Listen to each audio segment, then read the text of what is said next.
Welcome to Nutrition Your Way. I'm your host, Cindy Stickle. This podcast is for those of you that finally want to have control over your own health and your family's health. This is for you if you don't know what to eat to help your chronic illness or even your child's ADHD.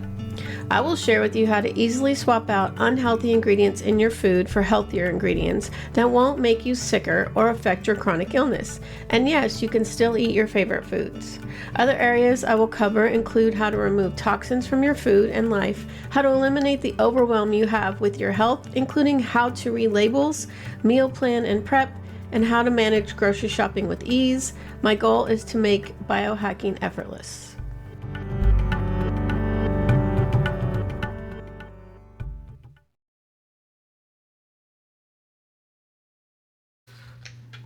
Welcome back to the Healing Power of Nutrition podcast. Today we're going to talk about the ultimate guide to grocery shopping. Grocery shopping is confusing for a lot of people, especially the way the grocery stores are set up. They're set up that way on purpose so that you buy all the crap food that's not good for you. So today I'm going to talk about how to shop better.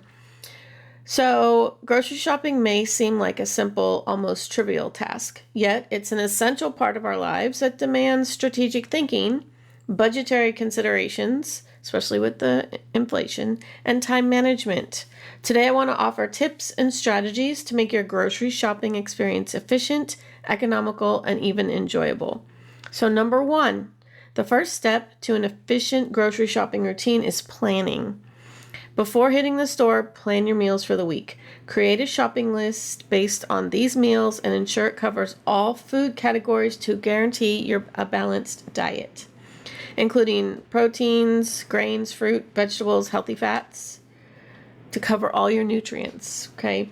Use your favorite recipe apps, food blogs, or cookbooks to inspire and help you in meal planning. I help my clients with this, and we don't even make it difficult. I just have them look at what are their favorite recipes, what do they like to cook all the time, and just rotate those throughout the month. So don't try new recipes because those can be a little stressful. Stick to what you know and love and that your family will eat. Number two, group your shopping list items according to the layout of your preferred store. I do this. I create my own shopping lists on Word or Excel, and I put it in order as I'm walking the store.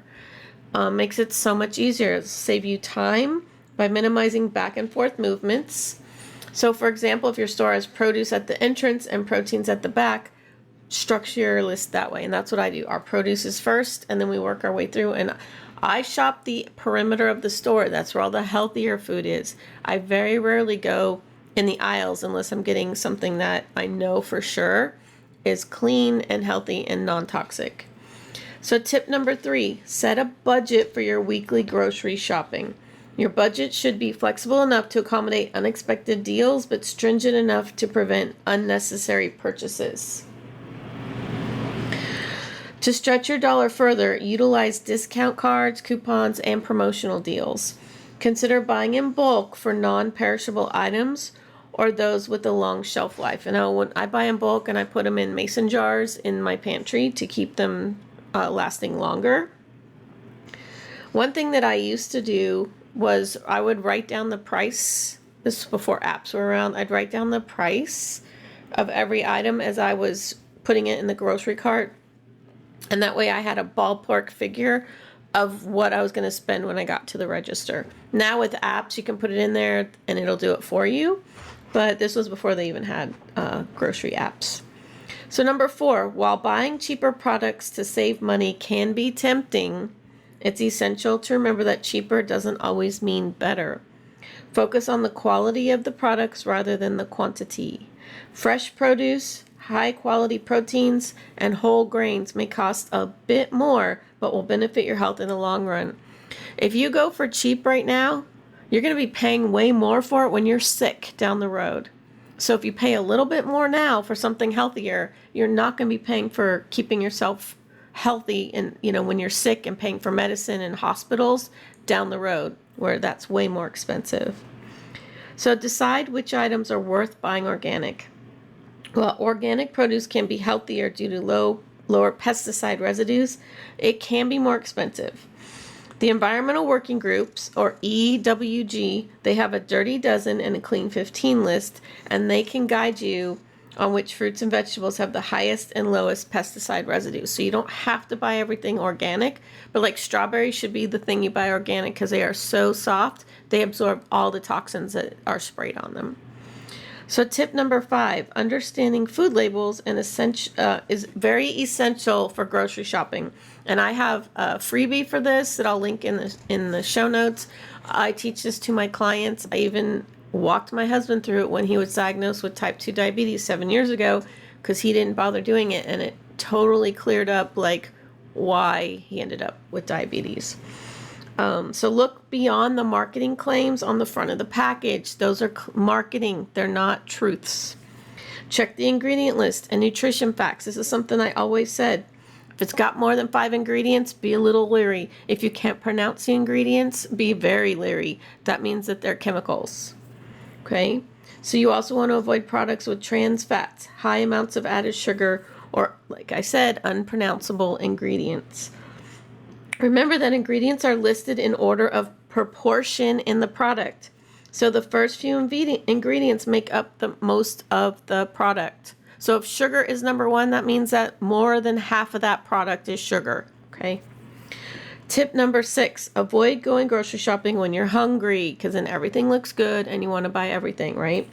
Hunger can lead to impulse buys and unhealthy food choices. If you must shop before a meal, consider grabbing a healthy snack first. This will not only save you time and money, but it'll also save your health. Number 7, consider the environmental impact of grocery shopping. Choose locally grown produce when possible, and that helps reduce the carbon footprint associated with long-distance shipping.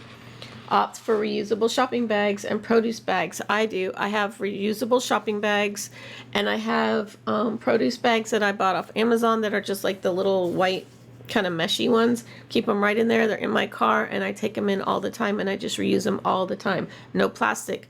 Plastics have so many toxins in them. That's for another podcast. Tip number 8. Online grocery shopping and delivery services have gained immense popularity in this digital age. And even after COVID, people had their groceries delivered. They offer convenience, especially for those with tight schedules or mobility constraints. However, compare prices as they vary between physical and online stores. So just check that. Some will charge a fee, okay? Also, if you don't want them to replace it with a similar product that might not be as healthy, just make sure you mark that you don't want it replaced. Okay, so you can't always guarantee that what you order online is what you're going to get when someone else does the shopping for you. Okay, so in conclusion, the grocery shopping is not merely a chore, but a significant factor influencing our dietary habits, our health, and our well-being. With planning, budgeting, informed decision-making, and a little bit of technology, you can transform this mundane task into an effective and enjoyable routine. So I will be posting a link to my how to read nutrition labels in here, and please reach out because this is what I help my clients with all the time. This can be very daunting, and I have some tips and tricks and shortcuts to make it really super easy. So I will see you next time. And as always, don't forget to subscribe so you can be notified when new episodes are released. And if you like what you hear, I would love for you to leave a review.